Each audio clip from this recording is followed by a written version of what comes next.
We're now going to hear from Laura Lecuona, who is from Mexico. She's the Women's Human Rights Campaign country contact for Mexico.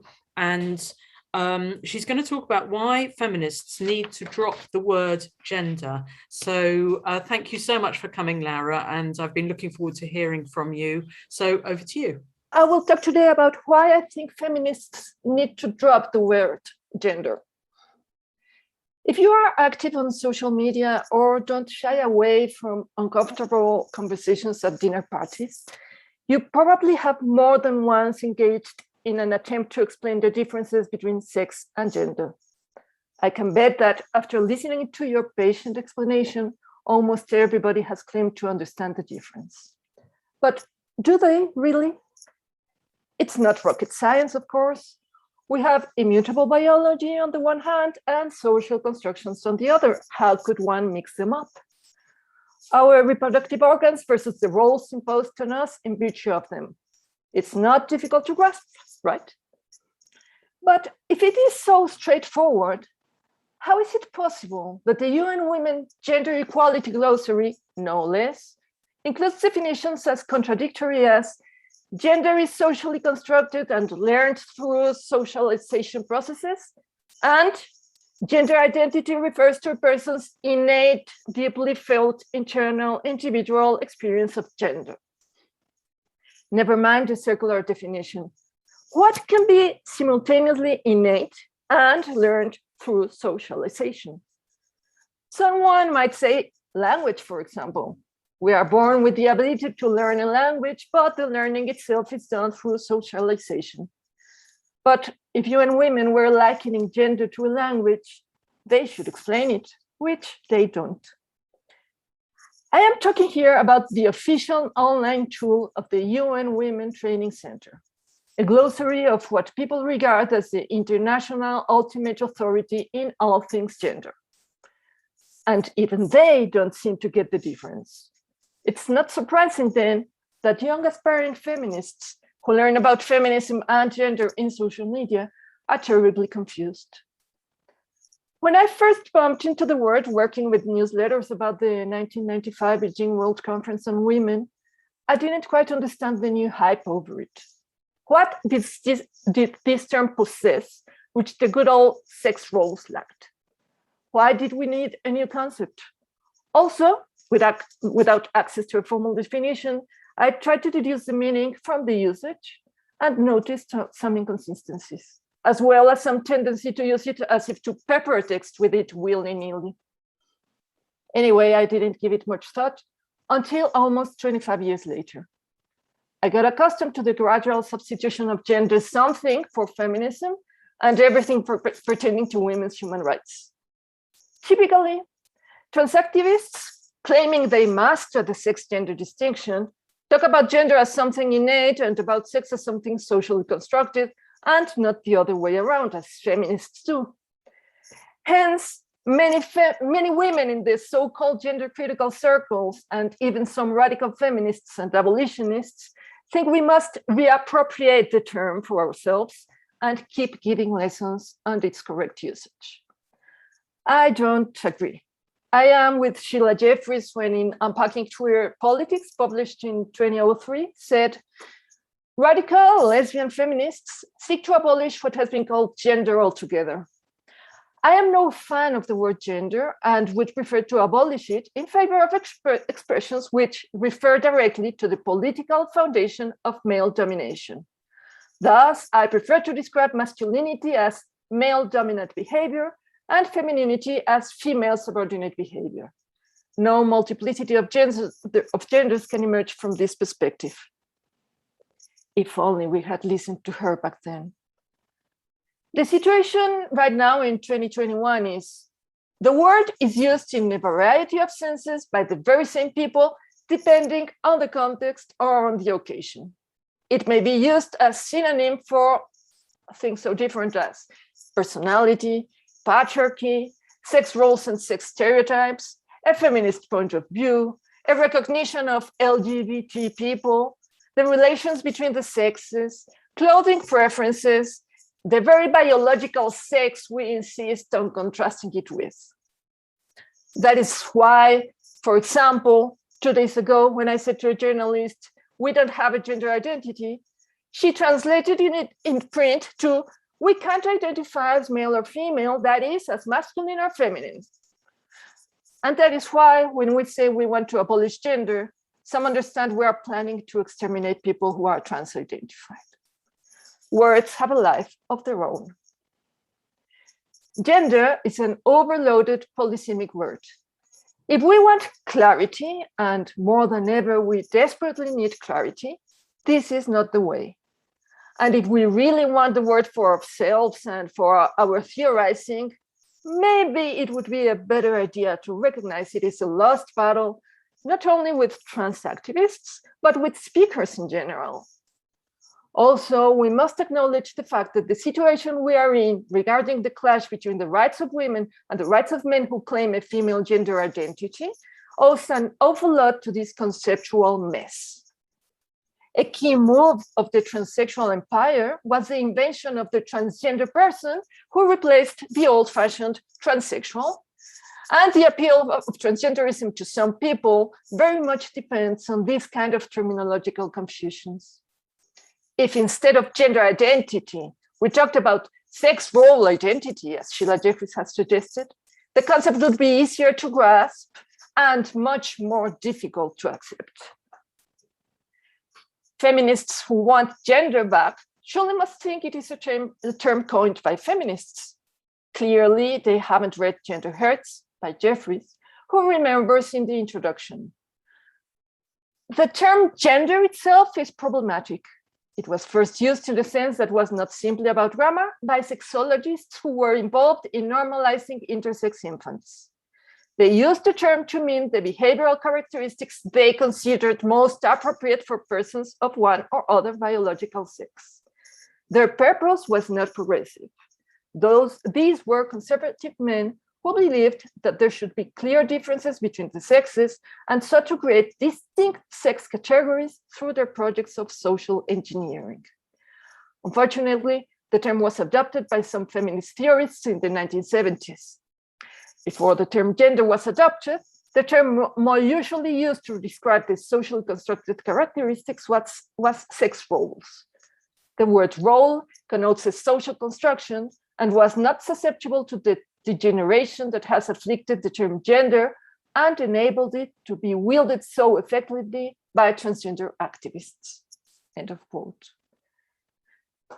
If Simone de Beauvoir could write the second sex without using the word gender, and Kate Millett didn't need it neither to write sexual politics, why can't we live without it?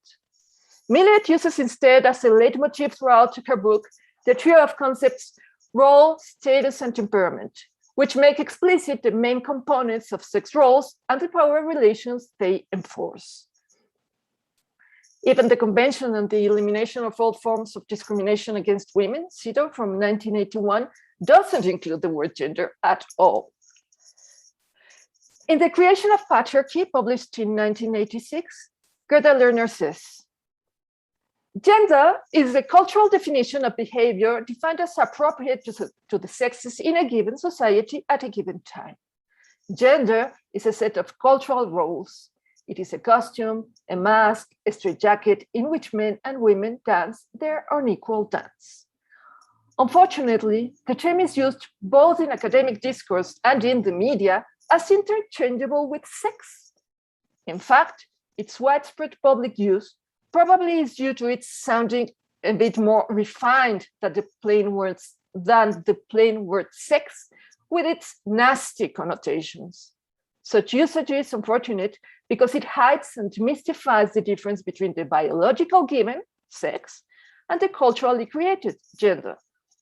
Feminists, above all others, should want to point out that difference and should therefore be careful to use the appropriate words. Gerda Lerner herself uses the term only in 10 pages throughout the book, The Creation of Patriarchy, so it's not fundamental to her theory. And apparently, not all feminists took notice of her sensible warnings back in 1986. That same year, In her influential article, Gender, a Useful Category of Historical Analysis, Joan Wallach Scott states, in its most recent usage, gender seems to have first appeared among American feminists who wanted to insist on the fundamentally social quality of distinctions based on sex. The word denoted a rejection of the biological determinism implicit in the use of such terms as sex or sexual difference. Those who worried that women's studies scholarship focused too narrowly and separately on women used the term gender to introduce a relational notion into our analytic vocabulary.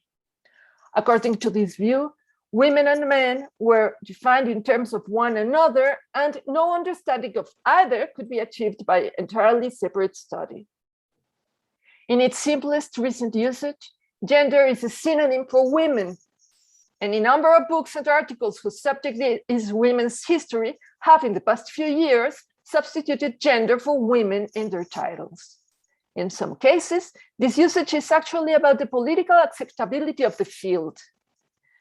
In these instances, the use of gender is meant to denote the scholarly seriousness of the work, for gender has a more neutral and objective sound than does women. Gender seems to fit within the scientific terminology of social science and thus dissociates itself from the supposedly strident politics of feminism. In this usage, gender does not carry with it a necessary statement about inequality or power, nor does it name the aggrieved and hitherto invisible party. Whereas the term women's history proclaims its politics by asserting, contrary to customary practice, that women are valid historical subjects, gender includes, but does not name, women, and so seems to pose no critical threat. This use of gender is one facet of what might be called the quest of feminist scholarship for academic legitimacy in the 1980s.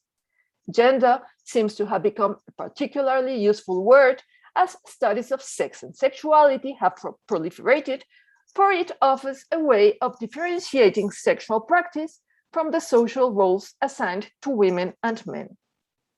End of quote. As we know, abundantly know, none of these discouraged the use of gender by feminists. On the contrary, it explains why gender studies took the place of women's studies in universities throughout the West with the active collaboration of feminists themselves, and why feminism in general has depoliticized and watered down in the last decades. As for the nasty connotations of sex to which Gerda Lerner alludes, here's a revealing anecdote. In November 1993, Justice Ruth Bader Ginsburg, who had just been appointed to the US Supreme Court, quote, brought gales of laughter at her old law school when she explained why she started using the term gender discrimination instead of sex discrimination. I owe it all to my secretary at Columbia Law School, who said, I'm typing all these briefs and articles for you, and the word sex is on every page, Ginsburg said.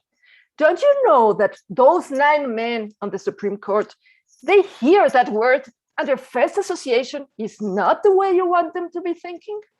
Why don't you use the word gender? It's a grammatical term and it will ward off distracting associations. End of quote.